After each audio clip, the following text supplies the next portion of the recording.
All right, welcome back to Everyday Elevations, the podcast where we transform ordinary moments into extraordinary outcomes. Today, I'm excited because I have a guest here that is going to talk on a topic that we really haven't broached here yet on Everyday Elevations, other than in the initial episode where I talked about different buckets that I felt like I was personally lacking in. So with that, I'd love to introduce you to Cody Sizemore. Cody here is a financial coach who's committed to helping individuals achieve financial freedom and foster a healthy relationship with money. His approach integrates psychological insights, recognizing the importance of addressing mental and emotional barriers to financial success. So what he does is he guides clients in overcoming their limiting beliefs, which then enables informed decisions and goal achievement. So with that, Cody, I'd love to just let you tell a little bit about your origin story, like what got you into financial coaching and everything, and we'll go from there. And thanks so much for being on here. Yeah. Well, first and foremost, dude, thanks for having me on the show, man. Been looking forward to connecting with you. We spoke a few weeks back, and excited, man. But as far as like what got me into it, it's a little bit of I would say it's probably a different journey than most in this kind of field, you know. So if you want to hop into a time machine and hop back like 10 years ago, I was in a very different place in my life. I was in the music industry, and I was in a touring band, and we were doing a lot of really good things. You know, like we were touring like all over the country. I think we played like 44 of the 48 continental states. We were recording with like a record or a multi-platinum record producer out in New York. We were talking to labels, playing all these big festivals. Everything was great. However, the one thing that really, really sucked on my end and that really held me back was my own personal finances. You know, I had like a ton of debt. I was really, really bad with like my spending habits. I had no savings, all these different types of things. And basically, man, it led me to living, you know, in that van, because we were on the road probably like 8 or 9 months out of the year. But it left me living in that van, basically trying to survive off of like $3 to $5 a day. And that was it, you know, like just enough to like buy like, you know, like a banana, a bagel, and like, you know, a cold can of Chef Boyardee ravioli kind of thing. You know what I mean? Yeah. And at first, man, I really was trying to embrace that and just be like, this is the starving artist, you know, like I'm gonna earn my stripes, and you know it's all gonna be worth it one day. And the more and more that kept happening, eventually, dude, it just kind of like caught up to me. And there was one night that I remember very, very vividly. We were traveling through Oklahoma, and we were just somewhere in the middle of Oklahoma, probably like 2, 3 in the morning. And we had stopped at a rest stop to, you know, get gas and, you know, get a snack for the drive, because we were driving through the night. And, I got out of the van. I opened up my wallet to try and get some sort of food at the gas station. And there was no money in there. No money. And I was like, okay, no problem. Let me see what I got on my cards. Credit cards were maxed out.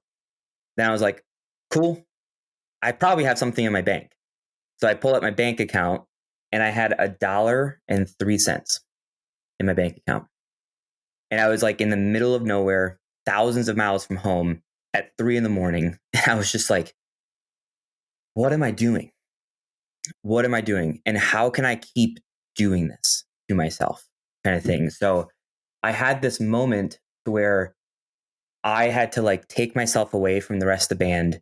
I went into our trailer, and I just like put my hands in my head in my hands, and it just started breaking down. And I came to the realization that like I couldn't keep this going. It was insustainable. That's really what was going on.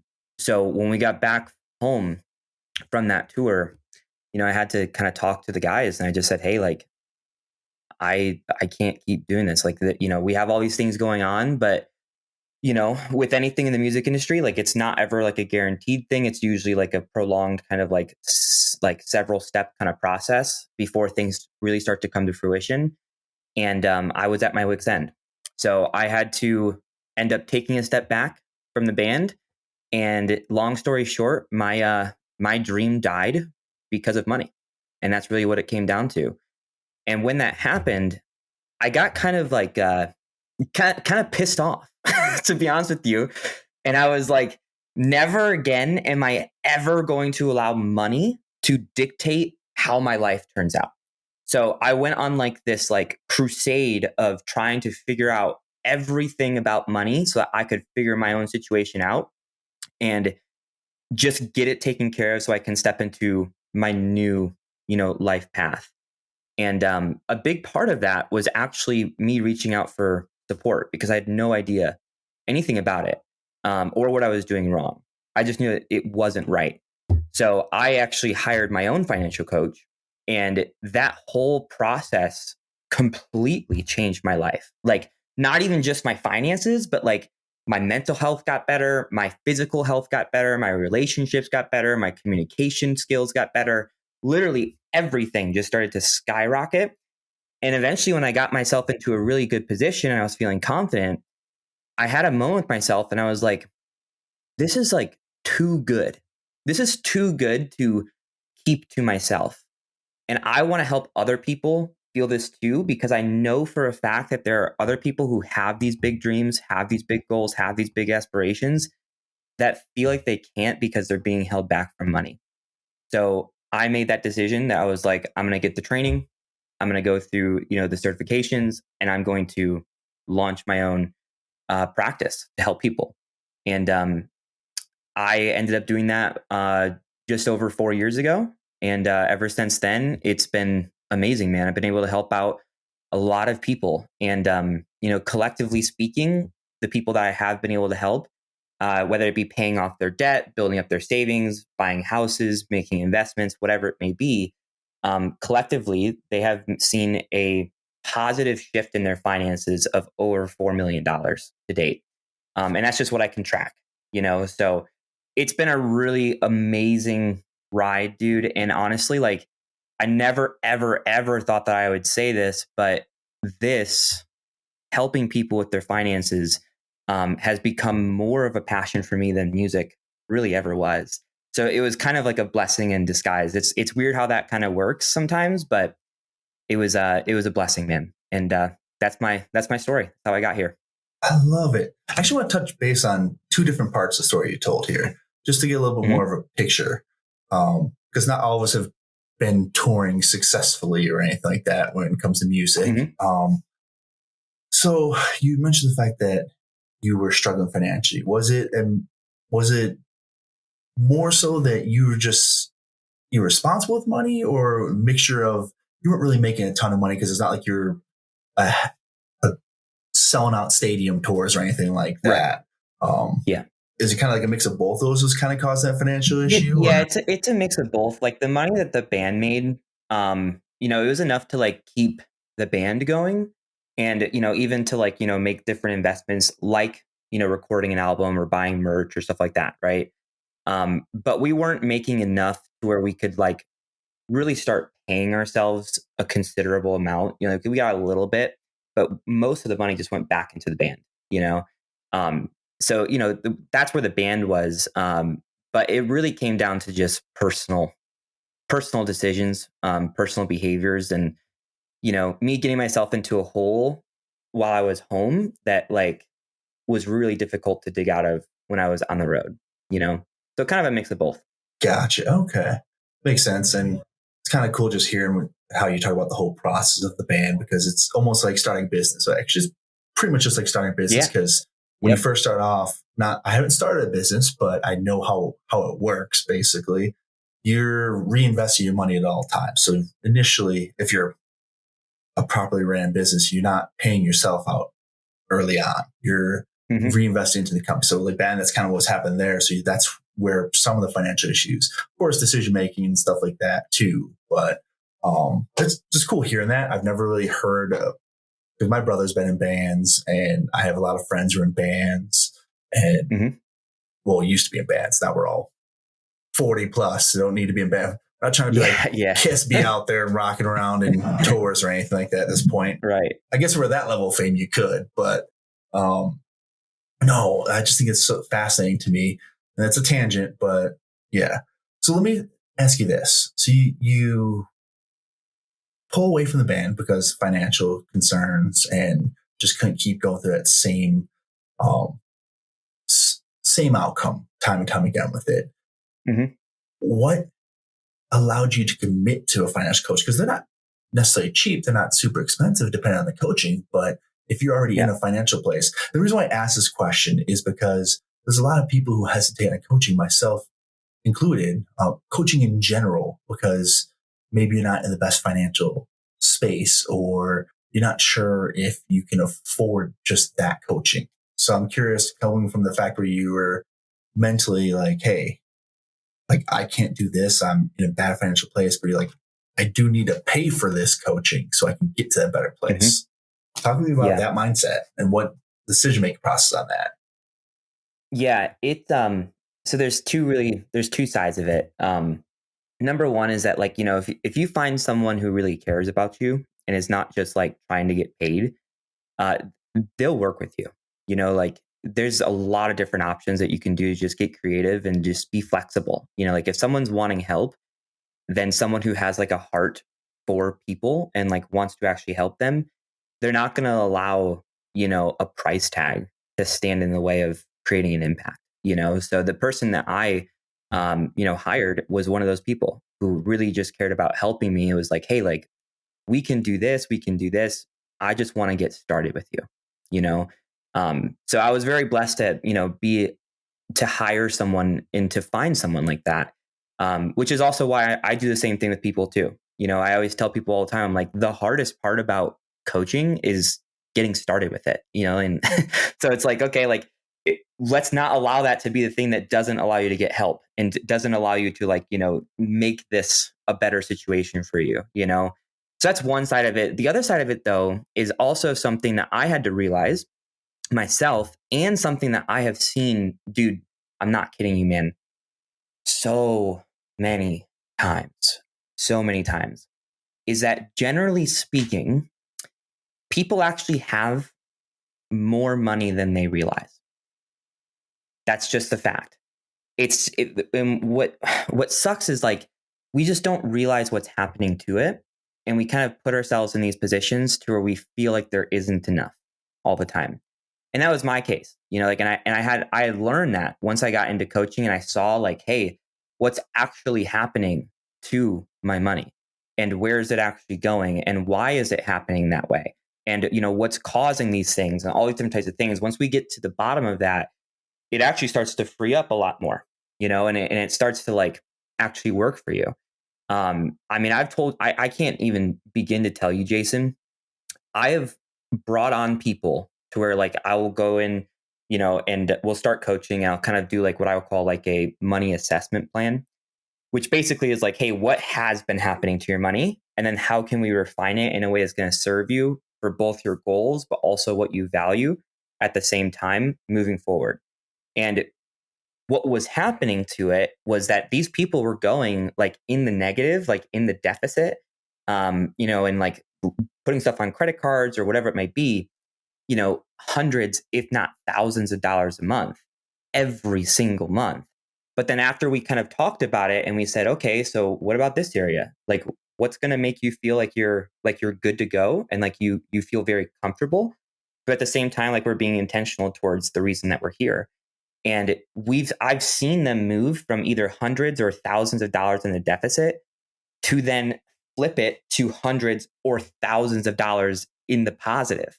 You know, like perfect example. I was working with this woman out in Florida. We just wrapped up her coaching in about a month ago.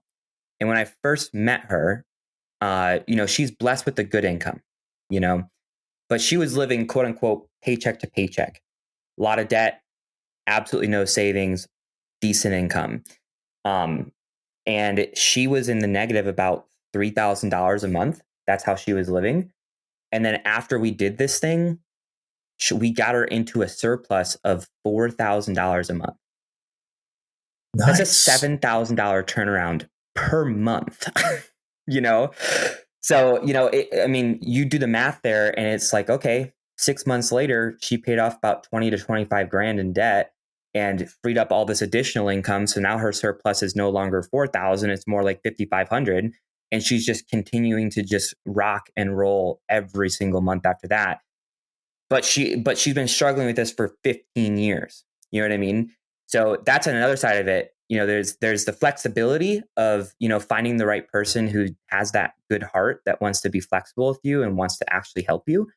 And then there's the other side of it where it's like, you actually have money. It's just that it's not being utilized properly. And, we need to kind of unlock it. Does that make sense? Yeah, it makes a lot of sense actually, because I've been going through, I'm getting ready to buy a house and closing on the contract here on Friday. So awesome. Congrats, man. That's great.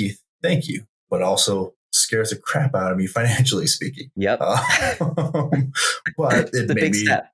Yeah, it's huge. So now the fiance's stuck with me. We have a baby and a house. You can't get away. No. Yeah, that's right, man. But I was going through my finances like, why am I paying for this app? I don't even use it. Like, I don't need this. I had a lot of things that correlated with my podcast, like to make things easier, AI related programs. I'm like, I don't even need these anymore. They were things that I used initially. Then I realized, okay, I can do this better myself than AI ever can. And it takes me more time to fix the AI mistakes than it does for me just do it myself. But it was one of those things initially I was trying to find quick hacks to get stuff done. So I was paying for that. But I just really went through all my finances like, okay, do I need this? No, this. Paying for cable, and cable is the stupidest purchase I've made. Although I didn't want to. I did that for when my fiance was pregnant. So otherwise I've been cable free for decades at this point. And then just went through all that. So when you talk about that, I'm like, yeah, this makes sense. I realized I had a lot more income than I realized if I started cutting back on stuff, even ordering supplements. So I'm working on ways for myself to save money by just partnering with companies. Like, hey,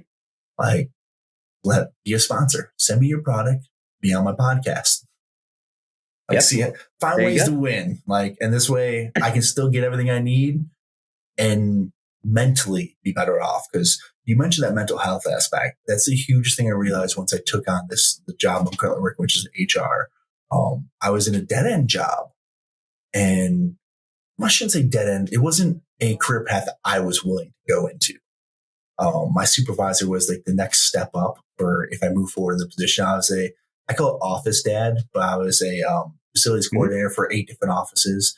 So make sure their offices were running correctly. New hires come in, they get all the paperwork done, yada, yada, yada. All the basic facility stuff. But I realized that's not something I really want to do long term. And I got this job. I was like, okay, cool. I'm making more money. I'm a lot happier now. So that little finance, because I was really underpaid for Colorado area for that previous job, is enough to sustain, but not enough to enjoy myself. And this job, a much better area. But it's just, sorry, very long tangent. But I just one of those things talking to you in the conversation. I was like, yeah, this makes perfect sense. I completely relate because I've not same story, but similar situations where I realized that there's, like you said, there's a lot more money we have than we really know. So we don't really see, we don't pay attention because it's so easy to just subscribe to something and forget about it. Prime example, Planet Fitness. I've had Planet Fitness for a decade. I've probably gone in 100 times in the past 10 years. Right. Because they charge you so little, you don't think about it. Yeah. And, so the subscriptions, that's something that that's a thing for sure. But I'll be honest with you, man, I think it has even more to do with like just those small purchases. It's like death by 1,000 cuts. So it's not necessarily like, like a subscription, but it's like, this thing on the way home, or, you see this thing online and you just, click it and, it's $50. What's $50? Like that kind of thing. Right. But those small things, they don't feel like they're going to be causing much of an issue just because like, it's small, it's nothing too crazy to think about. But then you add them all together and they actually become very big, So that's one thing I hear from people all the time is like, they say, I don't make massive purchases. I'm not out here spending hundreds or thousands of dollars, but I don't understand what happens to all my money. And it's that, and then we have to understand like, okay, but why does that actually happen? Like, why are you actually, making these impulsive decisions, or why are you, making these $10 to $20 purchases every day on the way home from work or the way into work or while you're at work, whatever it might be. And that's where the money psychology really does start to come into play.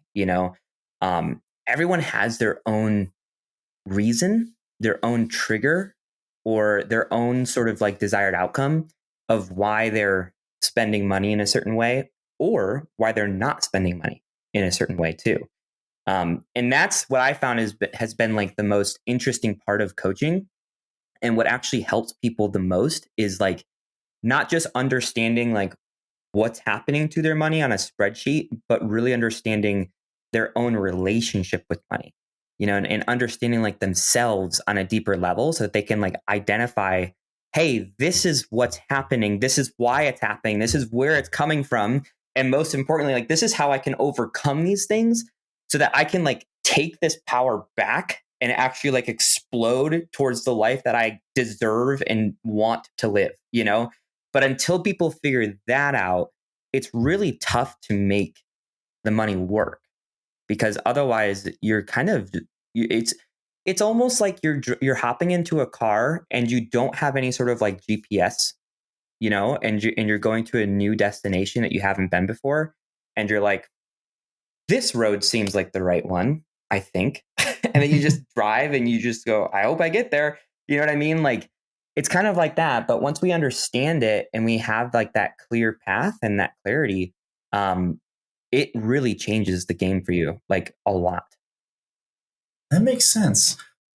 As I was evaluating my finances, I pay attention. You're right. There's a lot of things that look like, $17 at the grocery store here, no big deal.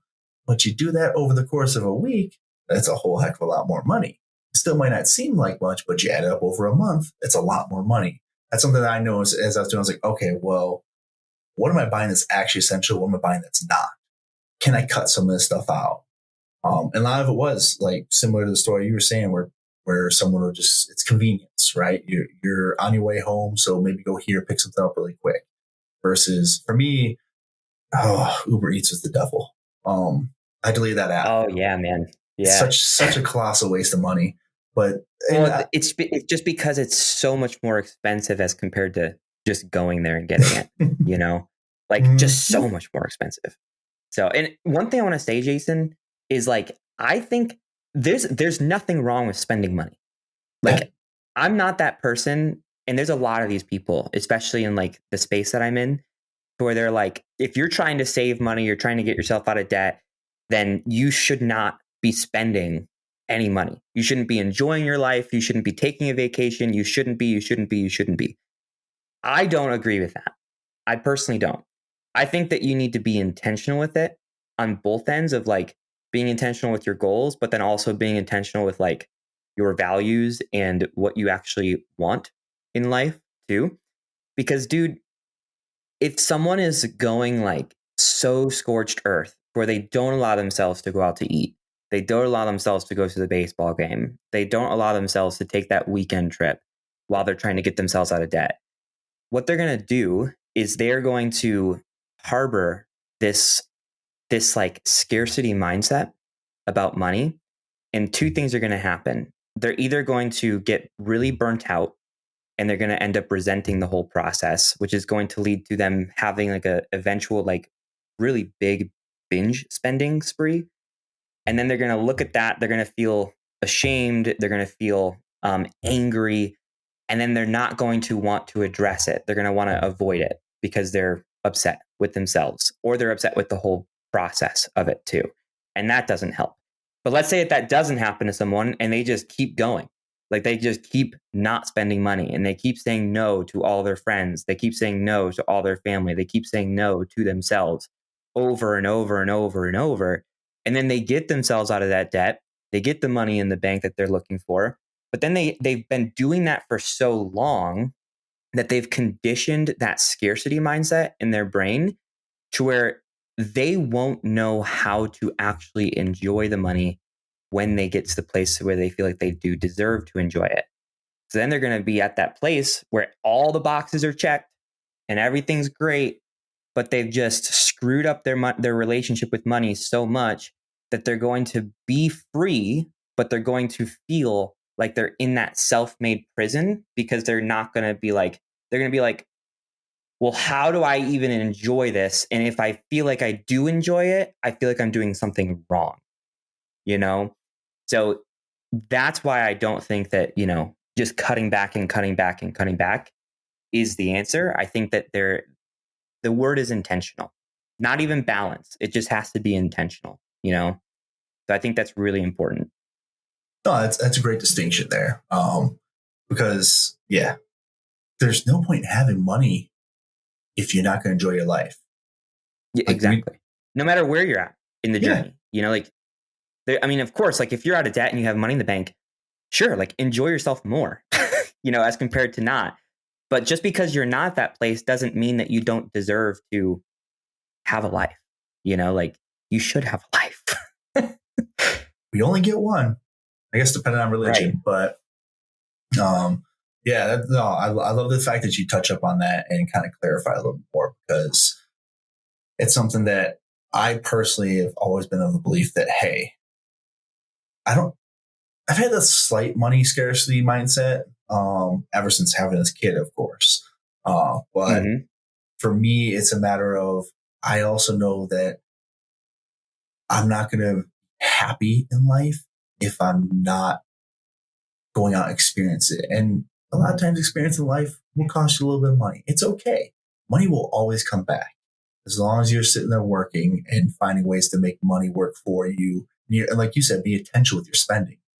You'll be able to get back there. Of course, maybe if you're not doing great financially, don't try and go to Abu Dhabi or something like that. Like maybe make more local trips. But yeah. But I love the fact you touch on that. So talk about I love that you talk about psychology of money. So I remember you mentioned something about an 80-20 principle on our pre-call. Talk to me a little bit about that. Yeah. So what I was kind of mentioning before was one thing that I have realized about personal finance in particular is like 20% of it has to do with the money itself, like the cash, the bank account, the budget, like whatever it might be, right? It seems like it should be all like 100% about that. But really what I have found is that it's actually only 20%. But the other 80%, it has to do with the people behind the money, So like what's going on in their hearts, what's going on in their minds, and really pulling the best out of you, So I think that there's like two phases to that. Number one would be like trying to understand what has been happening and, identifying those things that are maybe like pain points that people have with money, or even like their upbringing around money, right? And just understanding that so we can understand like, hey, this is why these, destructive behaviors or destructive belief systems around money are actually happening. This is why they're happening. But I think the other side of it too is also not focusing on like what has been, but instead what will be, to the fact of like, I think it's really important for people to understand like why they want to accomplish these goals in the first place.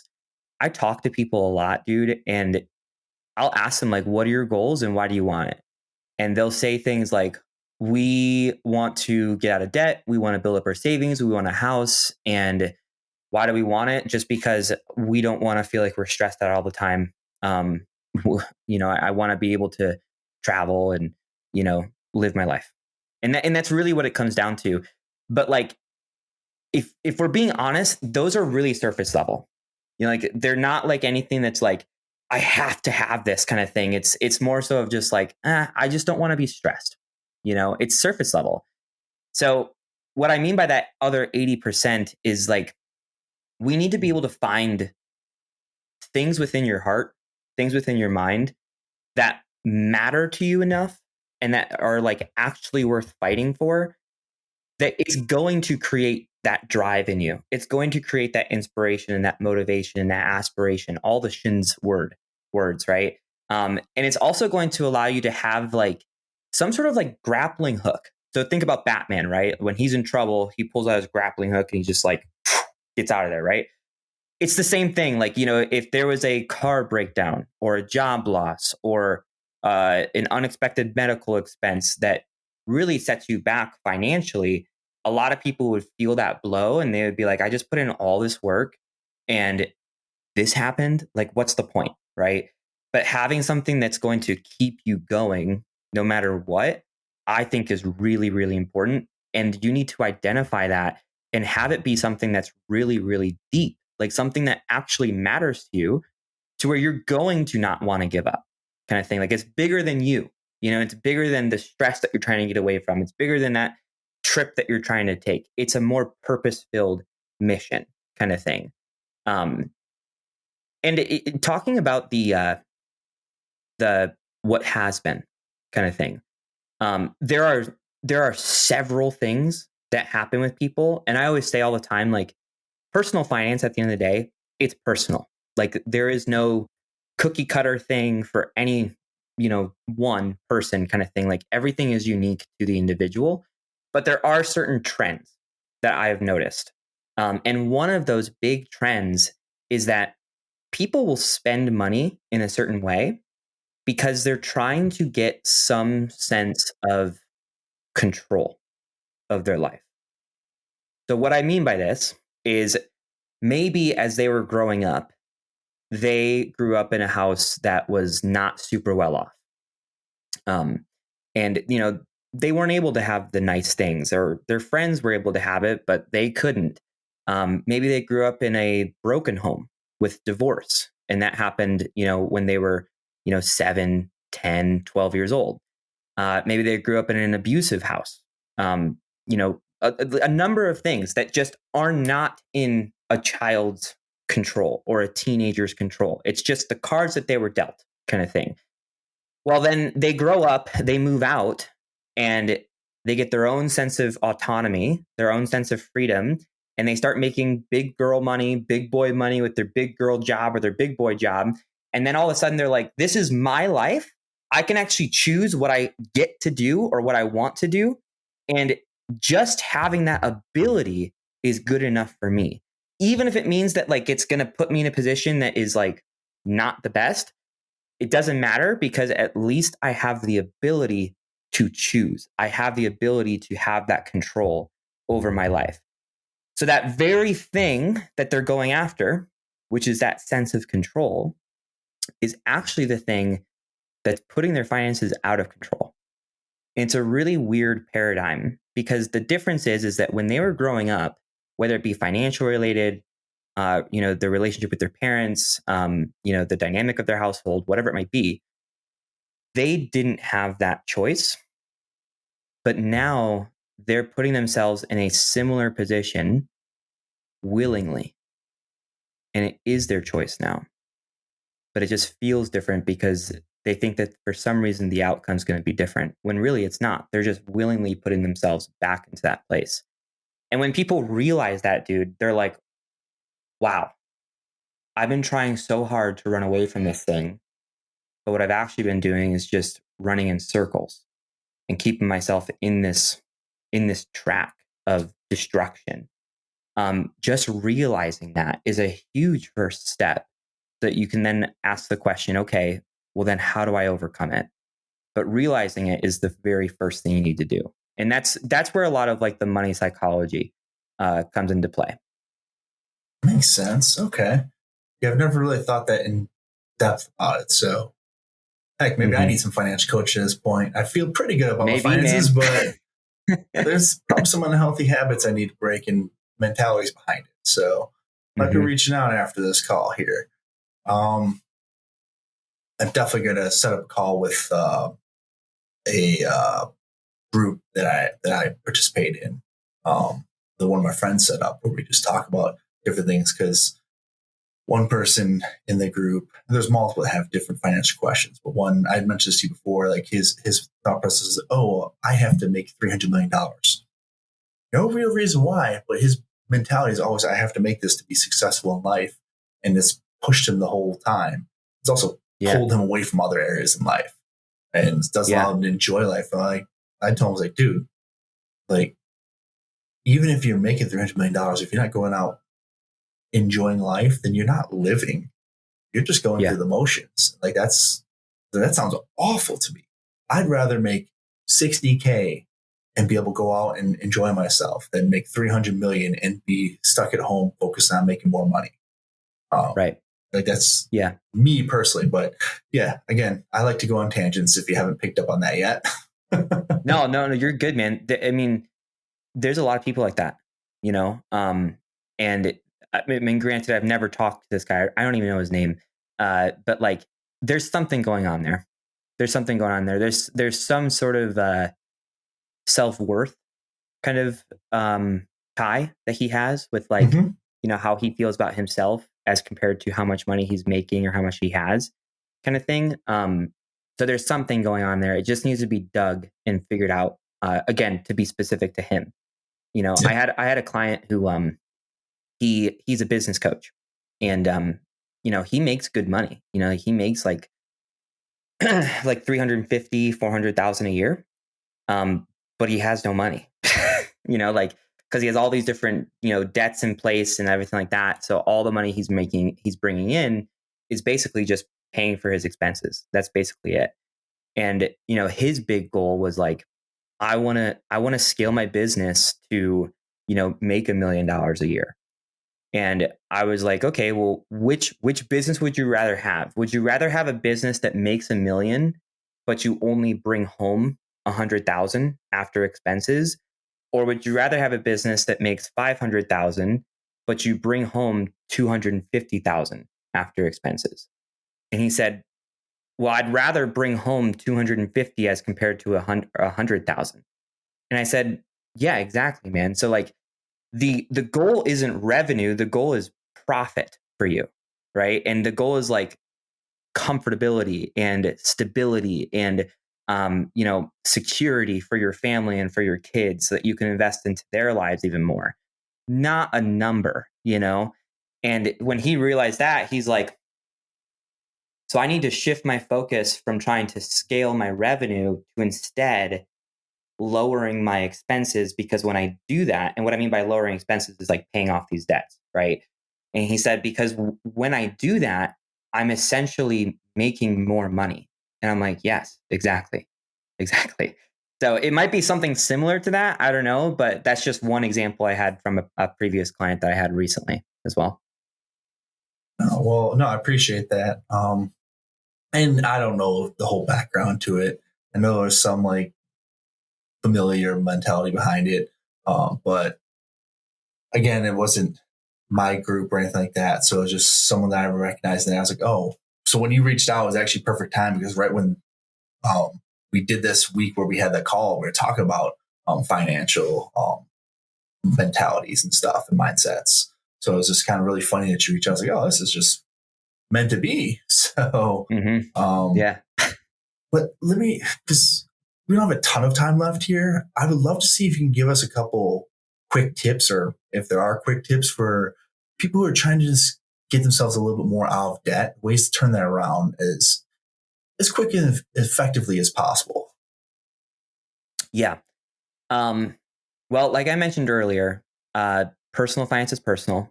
So, you know, what I might say maybe applies to someone, maybe it doesn't. But, you know, I can at least do my best with this. Sure. I would say that, you know, the number one thing that you should do, there's really two things that you should do.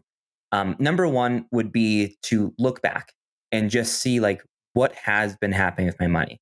You know, kind of do like an audit on yourself. You know, like go through your transaction histories and start highlighting them in certain colors for different categories or, you know, different reasons as to why you spent the money. And then, you know, you might find that there's a lot of spending that's going on that you don't really know why you spent it. or you spent it because it was just like an empty kind of thing. Like it was nice in the moment, but then the next day it's gone kind of thing, you know?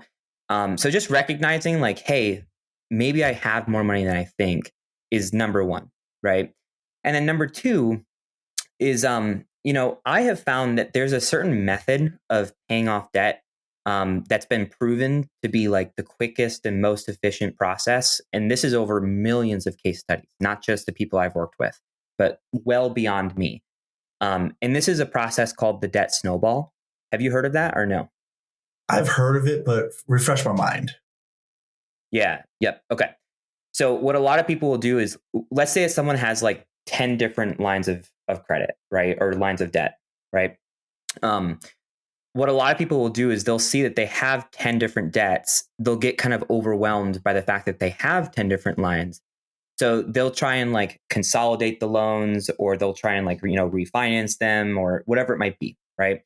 So they take the 10 and they lump it into one big one to make it more like, I only got one thing to worry about and that's it.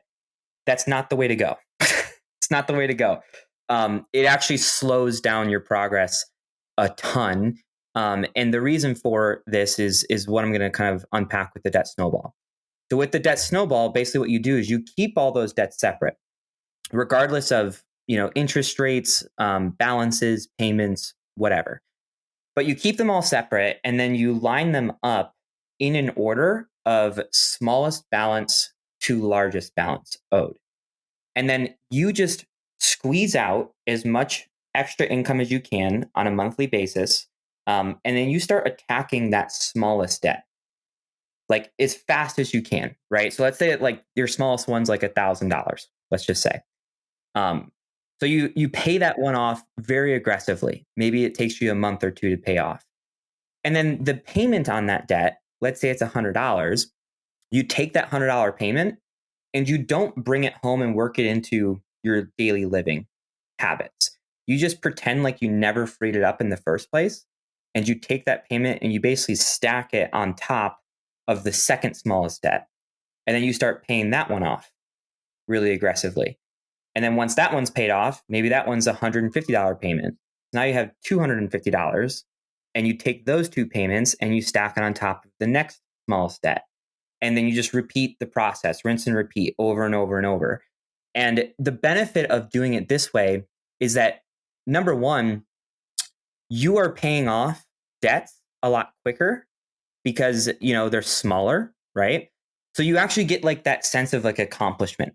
You actually feel like you're doing something, and that accomplishment, that progress, it lights you on fire. It makes you want to get the next one even more, kind of thing, right? Whereas if you put everything in one big one, let's say it's like one big $100,000 loan, it's going to take you forever to feel that first win, and it's going to feel exhausting. But if you just leave them separate, then all of a sudden you get those wins under your belt and you start to really feel that progression and you start to get excited about it. But then not only that, is that with every debt that you pay off, you then free up more income because you have less payments to make as well. And then that extra money that you're putting towards the next debt just keeps getting bigger and bigger and bigger and bigger and bigger until you get to that last debt that you're working on, and you've freed up all other 9 payments of that, and you've had all other 9 wins of that, and you're like, this is the last nail in the coffin. I'm going to the bank with this one. And you just get after it, bro. Like, so that's kind of how the whole debt snowball process works. And mathematically, it makes sense because you're freeing up income throughout the whole process. But I think that like mentally and emotionally, it makes a lot of sense because you're getting those wins, you're getting those accomplishments. You're tightening that belt, that financial belt with every debt that you pay off. And it feels really rewarding throughout the whole process. You feel like you're actually doing something. You feel like you're moving forward. And I think that's a massive part of getting out of debt, is not focusing only on the numbers, but really focusing on like the mental and emotional side of things too. Yeah, you create little victories with it. I like to call it like a victory vault for every time you get a win in life. Throw in that victory vault. So this way rather than focus on the things that are going wrong, you can look at that victory vault. And I forget who coined that term too, by the way. I gotta look that up again. I used to know. Might be like it. So I never heard victory vault, but I know that David Goggins talks about his cookie jar. So it's kind of similar. Yeah. There was someone that specifically said victory vault. When I said that, I was like, I love that. I love the concept of it because you just put these wins into this vault so you can open them up on a rainy day and be like, hey, here's where I'm succeeding at. This is awesome. But it's the same thing with the snowball effect. It's like you're compounding those victories and you keep going, and rather than worry about where you were or how much that you have left, you just know that, hey, I'm plugging away chipping away each single day or week or whatever, however you're paying it, and you're getting more and more wins. So I love that. It makes sense for me because I'm the type of guy that's very strategic when I do, and I like to chip away at things.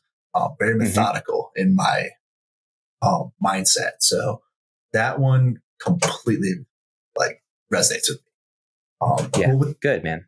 Yeah. Well, and thank you so much. I really appreciate you being on this call here. There's a lot of amazing tips I'm going to pull out of here. And I know the audience is going to love this. But with that, getting close to end here. So I want to just ask a couple questions that aren't related to this at all. I always love to ask these two questions. And the first one, it's a two-parter, and I'm going to make a caveat with this. And you'll know what I'm talking about in just a second.